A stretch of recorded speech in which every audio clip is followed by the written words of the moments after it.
Hallelujah, good evening. शाम के समय एक बार फिर से आज की क्लास में हम आगे बढ़ेंगे और कुछ क्लास हमारे प्रेरितों के काम के और बचे हुए हैं। कुछ 2 क्लास, इसके बाद एक क्लास और बचेगा, जैसे कि लास्ट क्लास है प्रेरितों के काम का। बहुत अच्छा वचन आज हम देखने वाले हैं। एक थोड़ा सा विषय है जिसको मैं आपके सामने रखूंगा। जब वे रोम पहुंचे तब यह पौलुस की इच्छा थी कि रोम में सुसमाचार प्रचार करे।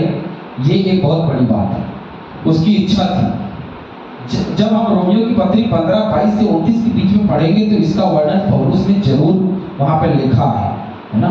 तो रोम में प्रचार करना चाहता था, ये इसकी इच्छा थी। और इतनी मेहनत जो उसने की वो परमेश्वर के सामर्थ्य से इसलिए वो कर पाया क्योंकि वहां निहित सुसमाचार का प्रचार करना। हालेलुया। तो उसको क्यों बचाया परमेश्वर ने? क्योंकि वो सुसमाचार का प्रचार करना चाहता है। यदि मैं और आप सुसमाचार का प्रचार कर रहे हैं तो वो हमको बचाएगा, नहीं कर रहे तो नहीं बचाने वाला होगा। यदि समस्या आएगी, हमारी मृत्यु आएगी, हम मर जाएंगे, हमारा उम्र नहीं बढ़ाएगा परमेश्वर। तो उम्र कब बढ़ाएगा? जब हम सुसमाचार का प्रचार करें। तो ये एक बात थी और परमेश्वर की इच्छा थी कि वह उसे करे, ये दूसरी बात थी। प्रेरितों के काम 23:11 में जब हम जाएंगे तो देखेंगे कि परमेश्वर ने कैसे पौलुस के जीवन में इस बड़ी योजना को रखा और रख करके कैसे रोम की ओर उसको लेकर के, ये एक बात थी। फिर भी पौलुस जंजीरों में जकड़ा हुआ रोम पहुंचा और यह आंधी जहाज के डूबने और कई अन्य परीक्षाओं के बाद हुआ। ऐसे नहीं, बड़ी आसानी से यात्रा पूरी नहीं, बहुत मेहनत लगी इस यात्रा।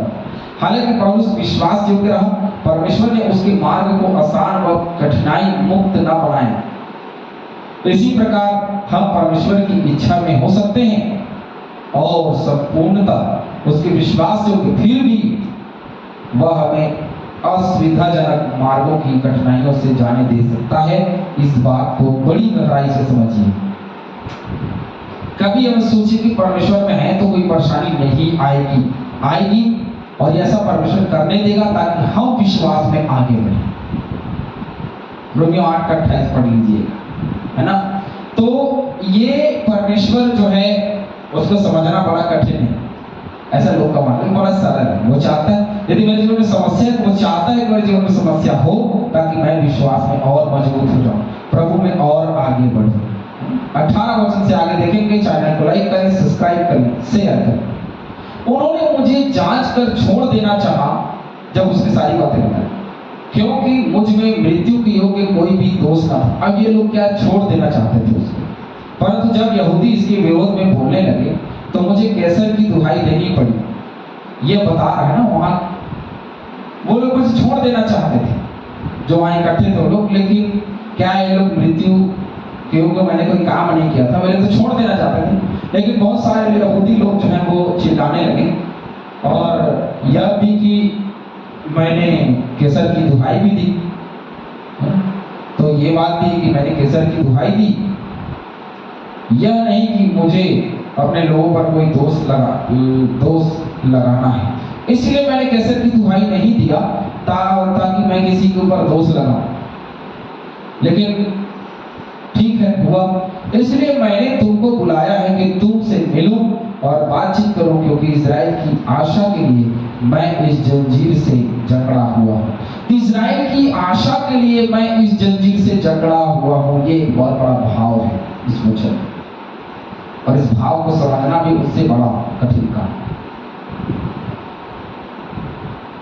मैं जंजीर से जकड़ा हुआ हूं, किसके लिए?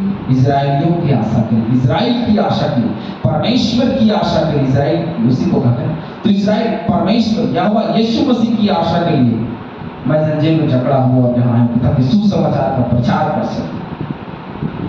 सुसमाचार का प्रचार करना थोड़ा कठिन है, लेकिन इतना भी कठिन नहीं कि मैं सुसमाचार का प्रचार न कर सकूं। मेरे जीवन में यदि मैं चाहूं तो वो कर सकता हूं, यदि नहीं चाहूं तो मैं नहीं करूंगा, लेकिन मुझे चाहना पड़ेगा तब मैं वो काम कर पाऊंगा।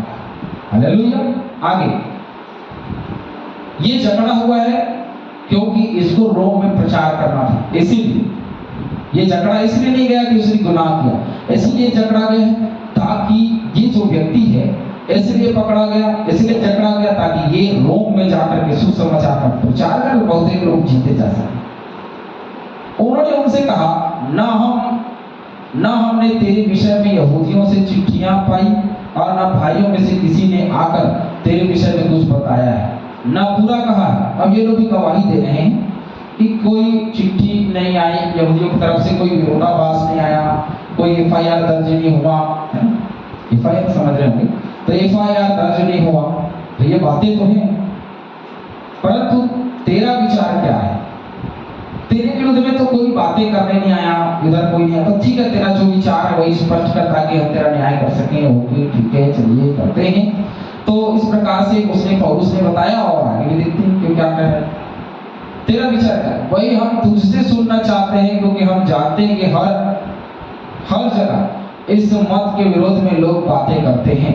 हम ये भी जानते हैं जो यीशु मसीह के पंथ वाले हैं या जो मसीह को मानने वाले लोग, इनके विरोध में बातें होती रही हैं, शुरू से इनका विरोध होता रहा है, लोग इनके विरोध करते रहे हैं कि कोई नई बात नहीं, हम इसे जान करते हैं, क्योंकि न्याय के सिंहासन में बैठा हुआ है कैसर राजा।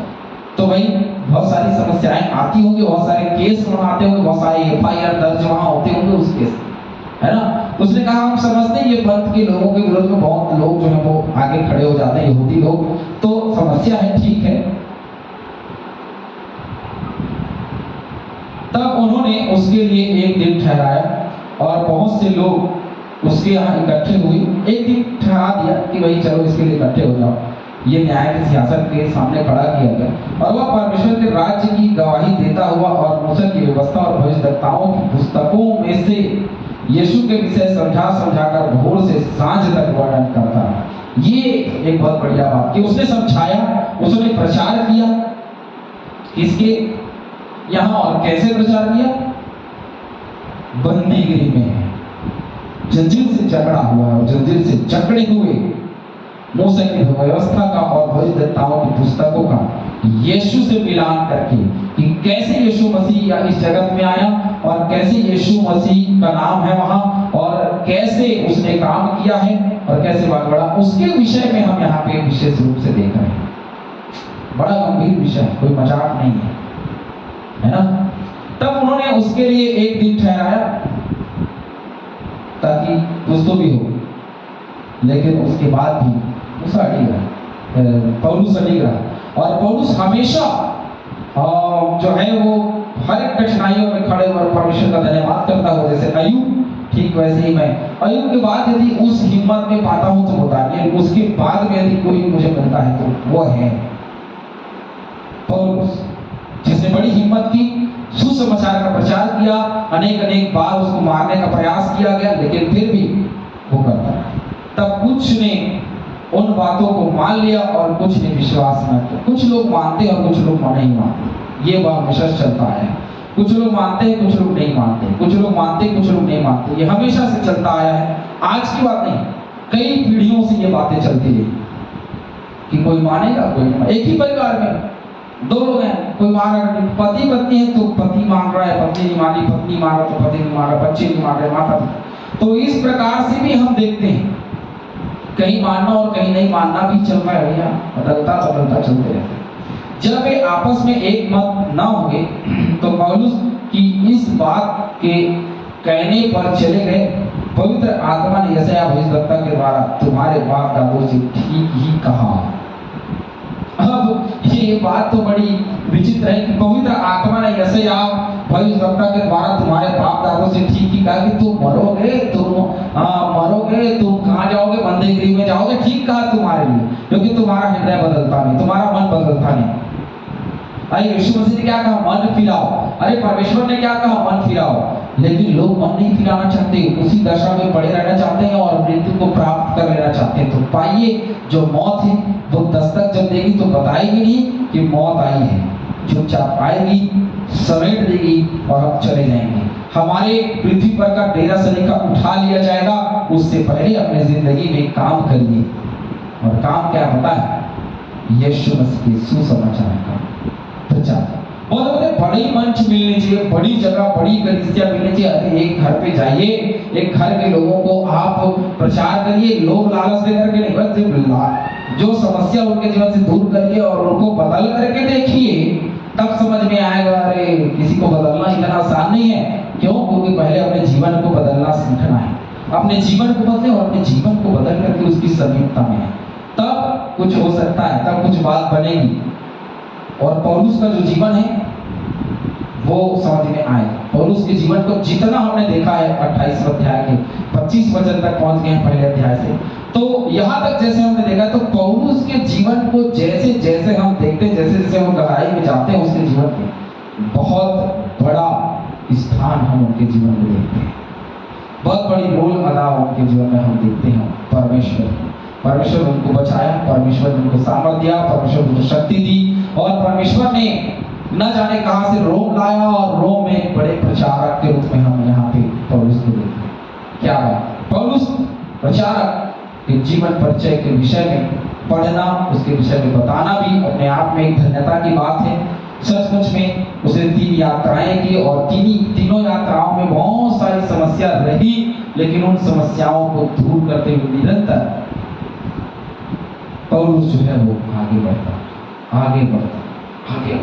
वैसे ही जिंदगी में हम सब आगे बढ़ते हैं। परमेश्वर हम सभी को बहुत आशीष दे। आमीन।